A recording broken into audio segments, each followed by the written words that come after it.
Une bombe.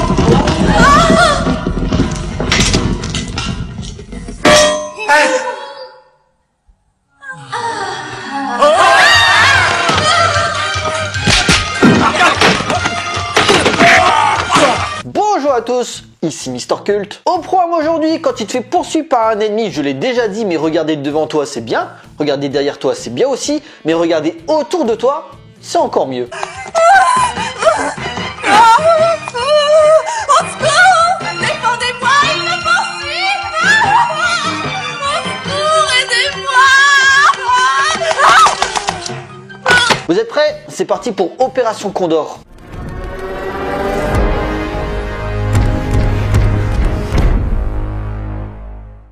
Alors, Opération Condor est une comédie d'action hongkongaise sortie en 1991 et réalisée par Jackie Chan. Alors pour ceux qui suivent la chaîne depuis quelques temps déjà, pour avoir été traité 3 fois dans cette émission, Jackie Chan n'est clairement plus étranger chez Mister Cult, mais bizarrement, si on connaît de la star ses talents d'acteur et ses cascades pour les scènes d'action, je n'ai pas vraiment mis en avant, à part un petit peu pour le Mister Cult dédié à Combat de Maître, sa carrière en tant que réalisateur qu'on a tendance un petit peu à oublier dans sa filmo. Car clairement, on va pas se le cacher, si certains de ses films sont considérés comme des chefs-d'œuvre dans le genre du cinéma d'action hongkongais, la qualité est due en grande partie à la vision cinématographique de Jackie Chan derrière la caméra. La Hyène intrépide en 1979, enchaînement de combats impressionnants là pour montrer l'étendue des talents acrobatiques de Jackie Chan à l'écran, et La Danse du Lion en 1980, première collaboration entre Jackie et la Golden Harvest où l'attention sera portée sur l'esthétique des combats superbement chorégraphiés, un soin où la star va commencer à exercer ses propres cascades. Deux œuvres qui imprimeront le style de ce qu'on appelle le Kung Fu comédie. Grâce à ses gros succès, il part aux États-Unis pour faire carrière à Hollywood avec notamment Le Chinois sorti en 1980 et réalisé par Robert Close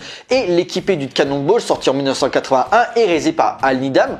Impressionné par les infrastructures pour la préparation des scènes d'action, cette expérience va lui permettre de perfectionner ses chorégraphies pour la suite de sa carrière. En effet, ces 3 films suivants, précurseurs de 3 grosses sagas, vont accroître Jackie Chan au rang de superstar dans son pays. Project A, ou en français Le Marin des Mers de Chine en 1983, pure comédie d'action rendant hommage au burlesque américain ainsi qu'aux films d'aventure à l'ancienne, travaillant également avec son camarade de l'Opéra de Pékin, Sammo Hung, pour un renouveau dans les chorégraphies dynamiques et rythmées. Une suite sortira en 1987, également réalisée par Jackie Chan, de très bonne qualité et toujours épique dans le côté divertissement. Police Story en 1985, considéré par la majorité des fans comme son meilleur film, beaucoup plus brutal et violent qu'à l'accoutumée, où Jackie mixe avec une mise en scène d'une grande maîtrise, folie furieuse dans les gunfights et les combats, tout en arrivant à magnifier l'action du début à la fin. Un premier épisode d'une saga qui contiendra au total 7 films, dont un spin-off, une longévité qui montre l'impact que cette série de films a eu sur le public et ce que représente Jackie Chan dans l'inconscient collectif. Puis Mr Dynamite en 1986, premier film de la trilogie Armor of God, se lâchant encore plus dans la dangerosité des cascades,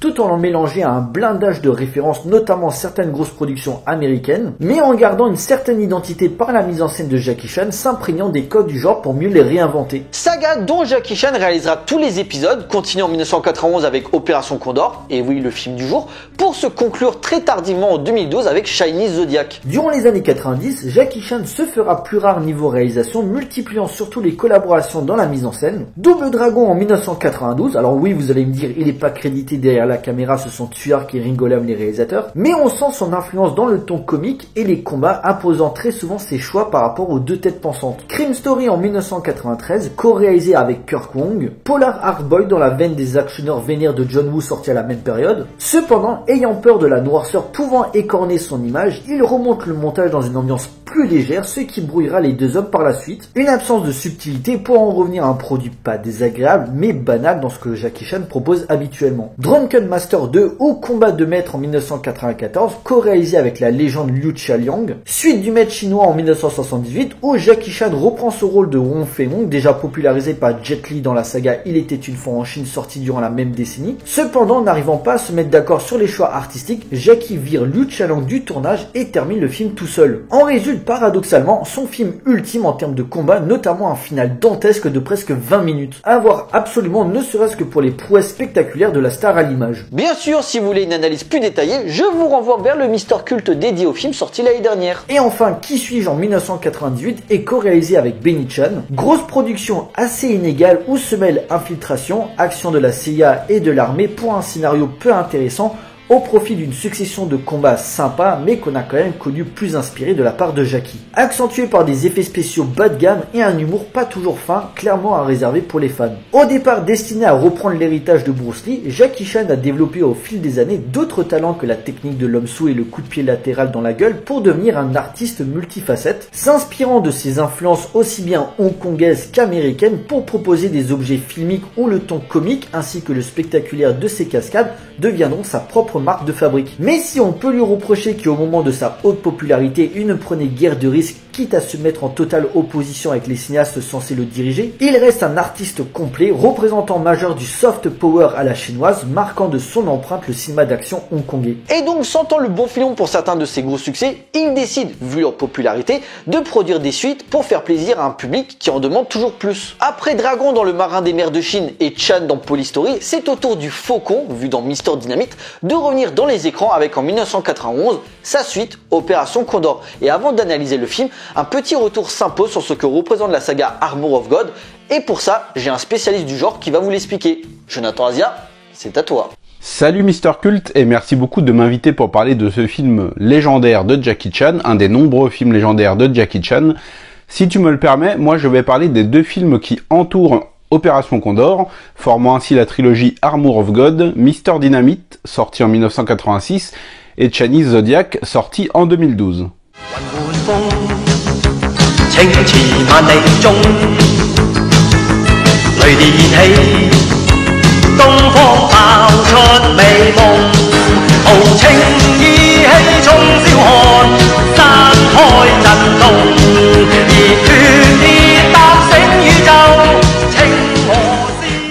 Un film qui d'ailleurs aurait pu être le dernier de Jackie puisque c'est sur celui-ci qu'il s'est grièvement blessé à la tête à la suite d'une mauvaise chute. Il s'est fracturé le crâne contre une pierre, ce qui lui a valu 6 mois d'hospitalisation. Clairement influencé par les films Indiana Jones, on sent la touche hongkongaise dans beaucoup de scènes du film. On a une superbe course-poursuite en voiture, des combats mémorables et bien chorégraphiés, tout dans l'excès et dans la démesure habituelle au film de Jackie Chan.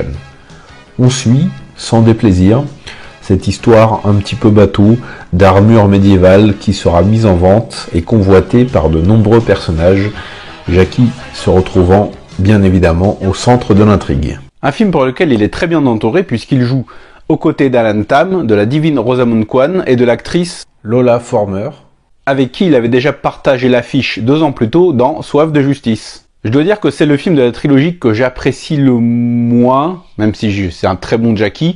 J'ai toujours trouvé le film un tantinet vulgaire, et je sais pas, je ne l'apprécie pas à 100%, mais je le conseille bien évidemment, c'est quand même du très bon Jackie.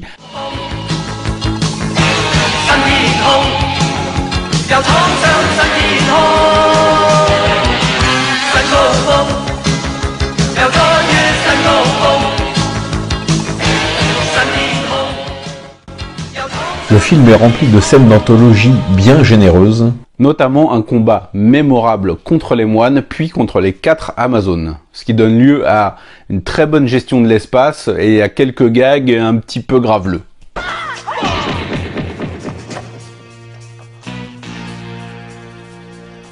Avec des scènes mémorables, notamment la scène du début, les combats que j'ai cités et d'autres scènes de comédie qui sont vraiment plutôt bien exécutées. Il nous faudra attendre 21 ans après Opération Condor pour enfin obtenir le 3e volet de la trilogie des Armor of God, Chinese Zodiac. Et attendre 21 ans pour avoir un tel résultat, je comprends que des gens aient été aigris à la sortie du film.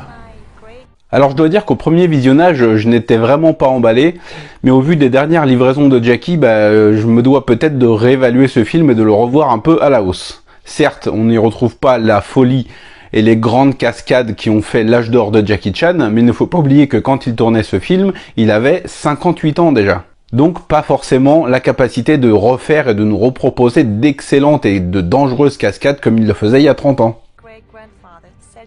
Avec son budget de presque 50 millions de dollars américains et se vantant d'être tourné un petit peu aux 4 coins du monde, notamment en France, en Australie, à Taïwan, le film n'a malheureusement pas l'énergie et l'inventivité des 2 volets précédents.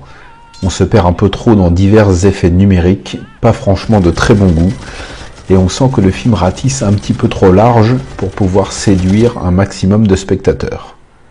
Il y perd son identité en voulant plaire au plus grand nombre et devient au final assez tristement, je trouve, un blockbuster un peu trop formaté. Un film qui n'est certes pas aussi généreux et ambitieux que ses 2 précédents volets, mais qui n'est pas la catastrophe dont tout le monde parle, à mon sens en tout cas. Voilà mon poteau, c'est déjà tout pour moi. Je t'invite à reprendre la parole pour nous parler de ce film légendaire de Jackie Chan. À la prochaine! L'histoire Jackie alias le Faucon est chargée par son supérieur de retrouver un trésor caché par les nazis durant la Deuxième Guerre mondiale au fin fond du Sahara. Pour l'épauler dans sa quête, il sera aidé par Ada, une historienne, Momoko, une touriste japonaise, et Elsa, la petite fille d'un officier allemand ayant dissimulé le trésor. Cependant, sur leur chemin, ils devront affronter des mercenaires sans pitié également à la recherche du trésor. Après un Mister Dynamite brillant dans ses combats, notamment son final juste dingue en termes de cascade, mais qui souffrait clairement d'un gros problème de rythme, Opération Condor corrige les défauts de son prédécesseur pour proposer un enchaînement de scènes d'action toutes plus épiques et originales les unes que les autres à travers la quête d'un Graal, rappelant forcément l'influence majeure de la saga en termes de divertissement, Indiana Jones. Pour les fans de Jackie Chan comme pour les non-initiés, Opération Condor ne ment clairement pas sur la marchandise et se révèle être un concentré pur jus de tout ce qui est la quintessence de la top star. Des cascades où Jackie n'hésite pas à se mettre en danger pour que la scène soit la plus impressionnante possible, des combats millimétrés parfaitement chorégraphiés, des courses-poursuites démentes où tout devient destructible à l'écran, sans oublier une bonne dose d'humour et une vraie joie communicative pour rendre l'ensemble fun et jouissif pour tout fan du genre. Je l'aurais bientôt apprivoisé, ce petit chat sauvage. Et la blonde. J'adore les blondes aussi. Viens ici, ma gelée. Disposant d'un plus gros budget que le premier volet, cela s'en ressent car ça a permis à Jackie de narrer son histoire en dehors de l'Asie pour un tournage plus international, notamment en Espagne et au Maroc, donnant également l'occasion d'avoir un casting plus varié ethniquement pour toucher un plus large public. L'envie d'aventure irrigue tout le long du film par un ton plus immersif et trépidant dans l'action, une vraie chasse au trésor où Jackie et ses drôles de dames on va dire apportent un certain charme grâce aux gags et aux enjeux. D'ailleurs les 3 coéquipières de Jackie ont chacune droit à un petit peu de background. Ada dispose des connaissances nécessaires pour trouver le trésor, Elsa participe à l'aventure car elle veut prouver que son grand-père n'était pas un traître, et Momoko, en soi elle sert pas à grand chose, mais comme l'actrice est plutôt jolie, ça me dérange pas qu'elle soit présente. Non, t'approches pas. Ceux-là sont sans danger. Au niveau des influences, je parlais de la saga créée par Steven Spielberg et ça se voit dès la scène d'ouverture qui est clairement construite comme celle des aventuriers de l'Arche perdue. L'accession à un temple perché au fin fond de la brousse, la récupération de pierres précieuses, pour finir sur une poursuite par le peuple indigène. Pour la suite, c'est une succession de péripéties prétexte à mettre en valeur les cascades de Jackie, le tout accompagné par 3 potiches assez caricaturales et gourdes par moments, mais qui ont au moins le mérite d'être mignonnes et de jouer avec leur corps, n'hésitant pas à enlever leurs serviettes pour notre plus grand plaisir. Oh ça va, me jugez pas, je suis un homme après tout.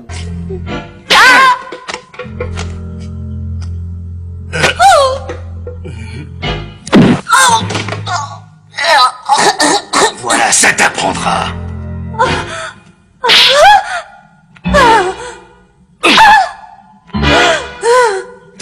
A noter que même si on voit vraiment que 3 scènes principales dans le registre action, elles se révèlent toutes très longues et on en a clairement pour notre argent. Que ce soit la course-poursuite entre plusieurs voitures et la moto de Jackie, commençant d'abord en centre-ville, pour se conclure dans les docks avec une ultime cascade vraiment impressionnante de maîtrise, où la star précipite sa moto dans l'eau, mais arrive au dernier moment à s'agripper au filet. La bagarre générale de l'hôtel qui part dans tous les sens et où le bâtiment finit quasiment en ruine devant les yeux médusés de son gérant. Et enfin le duel final entre nos héros et les terroristes dans la base souterraine avec une scène dans la soufflerie vraiment culte par son rythme, son humour et les grimaceries de Jackie. Cool, rigolo et mouvementé, même s'il faut être réceptif aux gags très enfantins, mais je rappelle que ça reste un divertissement familial et que dans l'ensemble, ça ne nuit pas la qualité du film. Pouvant se lâcher dans la mise en scène, Jackie Chan se permet de mettre en exergue son perfectionnisme, délaissant un scénario simpliste, au profit de scènes d'action où se mêlent coups de poing dans ta face, explosions, mouvements spectaculaires, ainsi qu'une gestuelle burlesque rappelant les comiques américains des années 20 et 30,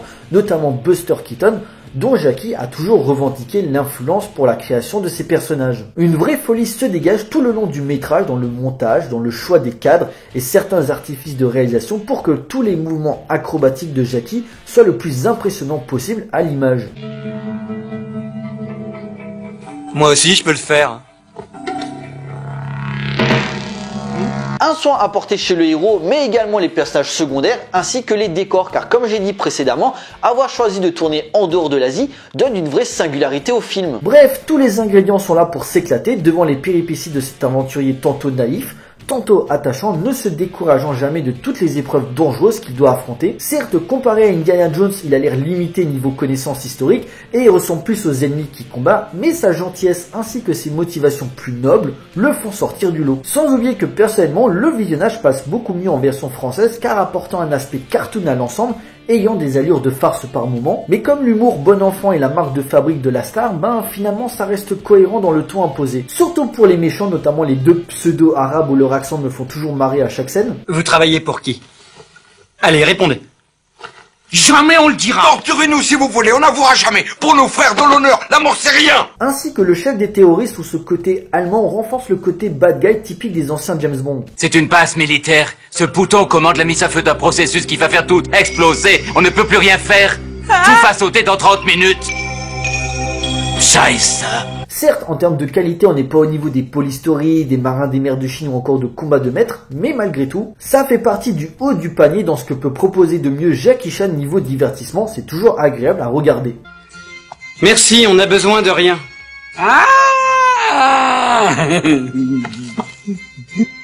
Alors, un petit capuchon. Un capuchon. Ah, vous dormirez mieux après. J'ai d'excellents somnifères. Messieurs, dames, il est l'heure de conclure. Pur hommage au cinéma d'aventure des années 80, Opération Condor reste un film d'action efficace malgré les années, où Jackie Chan nous montrait que quand il était au top de sa forme, il pouvait en mettre plein la vue aux spectateurs. Si la musique a mal vieilli et que l'humour n'est pas toujours fin, surtout pour les non-initiés aux comédies hongkongaises, toujours dans la générosité, la star aurait pu dans certaines de ses œuvres être un peu plus dans la retenue, mais comment lui reprocher de faire toujours plus, ne serait-ce que pour faire plaisir aux fans. Grosse comédie d'action rythmée et explosive, le film dispose de tous les ingrédients qui font la force du cinéma de notre Jackie depuis plus de 40 ans. Si le scénario laisse à désirer, l'ensemble est comblé par le spectaculaire des combats et des cascades dont seule la star hongkongaise a le secret. Opération Condor est un film culte à découvrir d'urgence. La chambre, c'est par là. Reculons, c'est pas très pratique. Allez, dépêchez-vous. Pied gauche, d'accord? Ouais. Voilà, cet épisode est à présent terminé, j'espère qu'il vous a plu. Donc Opération Condor, un film à voir ou à revoir si ce n'est pas encore fait, un Jackie Chan de la bonne époque, c'est toujours indispensable si tu veux passer un bon moment. Pour nous, on se retrouve pour une prochaine vidéo, d'ici là, portez-vous bien, allez voir des films, ciao.